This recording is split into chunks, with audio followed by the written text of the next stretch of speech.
After 7 years of building him, trusting every dream, sacrificing everything she had, Amara watched as he chose another life, a life she was never invited to. For Amara, it was the cruel reality she woke up to one rainy afternoon in Lagos.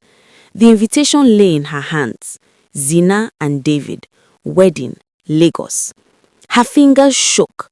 7 years, gone in a single glance at glossy cardstock.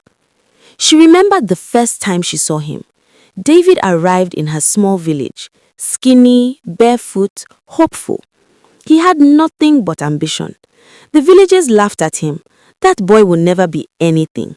But Amara didn't listen. She defended him, fought her family, argued with neighbors, and spent nights imagining a future where he would rise and they would rise together.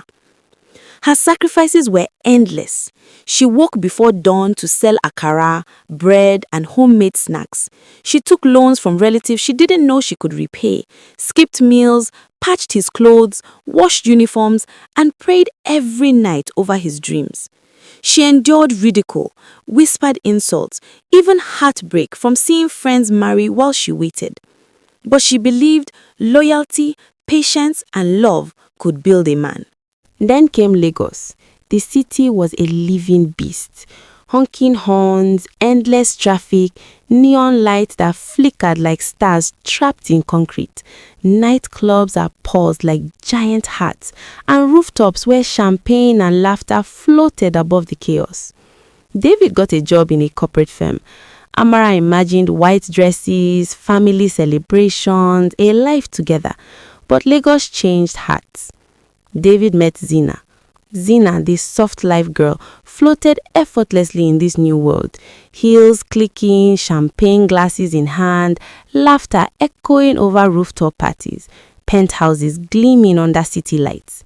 She offered David a taste of status and luxury he had never known. Slowly, he began to forget the village girl who had built him. Amara tried to call, text, remind him of their bond, but her messages went unanswered. She saw him through social media at events, smiling with Zina, appearing happy, immersed in a lifestyle she could never afford. Pain hit her like Lagos traffic in the rain, fast, relentless, unavoidable. But she didn't break. She packed her bags and moved to Lagos, not to chase him, but to reclaim her life. She started small, selling snacks, homemade delicacies, carrying trays through office buildings, navigating Lagos traffic on crowded buses, haggling with clients who doubted her. Nights were long. The hum of generators and distant music from clubs above filled her small room. She faced challenges, deliveries delayed, competitors mocking her, clients trying to cheat her. Then came Mrs. Obi, a powerful businesswoman who noticed her persistence. "You have fire," Mrs. Obi said. "I can help you grow it." With mentorship, guidance, and small capital, Amara expanded from street snacks to catering for corporate events. She learned logistics, marketing, and negotiation. Kiosks turned into contracts with upscale restaurants. She became a businesswoman in her own right. Meanwhile, David's life began to crumble. His soft life, once shimmering, showed cracks. Zina's luxury was funded by Chief Ade, a man whose wealth was immense, but whose secrets were darker than the rooftops she flaunted her champagne on. Chief Ade was married. His wife was not blind. When she discovered Zina, she threatened to expose everything. The penthouse, the parties, the money, it was all tied to her husband. Suddenly, Zina's glamorous life teetered on collapse. David's ego shattered, pride bruised, regret consumed him. He realized the village girl he had left, the woman who built him, had been the one he truly loved. He sought her out, not in a boardroom, not in a corporate tower, but where she walked every day, hustling, earning every kobo through her own hands.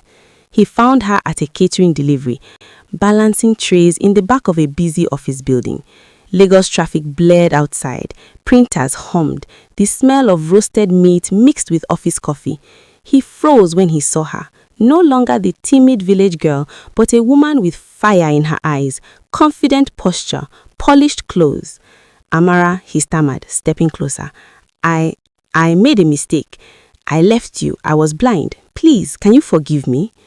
Amara looked at him. Every memory of sacrifice, every sleepless night, every tear she had shed flashed through her mind. The boy she had built was asking for her mercy, but he had no right. She didn't answer immediately. Silence stretched, heavy as the Lagos heat. She finally spoke, calm, her voice measured. David, some things cannot be fixed with words. Some things must be earned. Meanwhile, Zina's life unraveled. Chief Ade's wife exposed her, cutting her off from the wealth and status she had relied on. Nightclubs she frequented now ignored her. Parties she attended were invitations she no longer received. The soft life she had flaunted collapsed, leaving her exposed, dependent, and vulnerable. Amara's empire, however, thrived. Her catering business became a distribution company. Contracts with restaurants and events made her a respected businesswoman. She shone in offices, rooftop boardrooms, conferences, her glow-up complete. She was no longer waiting for anyone. She had built herself. David watched, desperate, but he had lost the chance. He realized that love without respect and loyalty was empty. The boy who once held her heart was now humbled by her power.